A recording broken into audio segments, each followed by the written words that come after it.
And the Easter break has made it an easier day on the hustings for Anthony Albanese. The PM spent this morning with his dog Toto, taking a strategic walk through the once blue ribbon Liberal seat of Bennelong with incumbent Labor MP Jerome Laxdale. A bit of a quieter day today, so... You go to the game? No, but I'll watch it on TV. Don't. The Rabbitohs aren't doing well. Don't. Meanwhile, as volunteers washed graffiti off Peter Dutton's Brisbane electorate office, he was in Sydney. Mr Dutton joined former PM Scott Morrison at a Good Friday church service before attending the Sikh Games. But the Liberal leader made no mention of the latest YouGov poll that actually has the coalition slumping to a historic low. I just want to say to every Australian today, happy Easter, and I hope it's a time where you're able to celebrate and to spend time with family and friends together. Well, political journalist Latika Bourke has been watching the thrilling events of today unfold. Latika, campaigning on Good Friday, I mean, can leaders actually can this make an impact on anything today? Yeah, I guess they could pray. Very good. Do you think that that praying, will people remember that and then they'll take that forward with them to the booth? I think it is a day where politicians get to relax a bit and show that softer side. You know, Albanese, for example, has not had Toto out on the campaign trail. I've been following him for the last 3 weeks very closely, and he's really missed Toto. So I know he was really excited to get to see her and show her off. And Peter Dutton, I think, was very strategic in what he did too. He went to a church, he's targeting suburban seats, he's targeting migrant communities. So he wanted to send a very clear signal today that migrant voters should be voting for the coalition.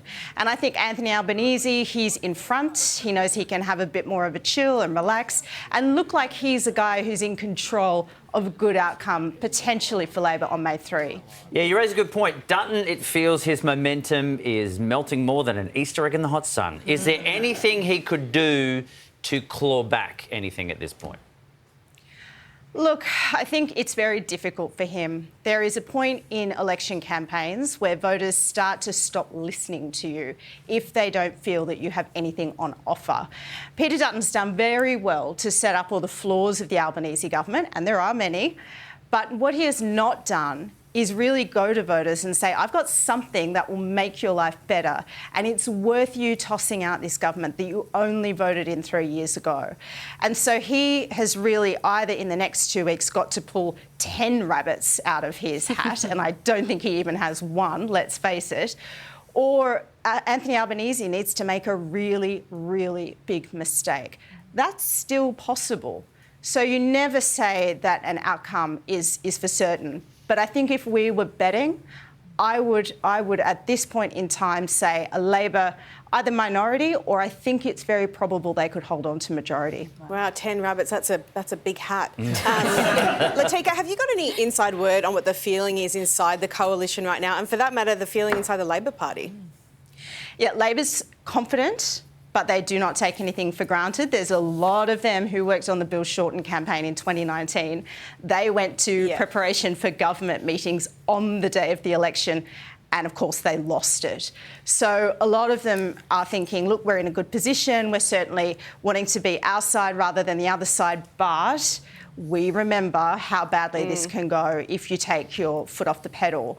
On the coalition side, it's really interesting because a lot of people that you normally talk to throughout the year who are very chatty go a bit quieter.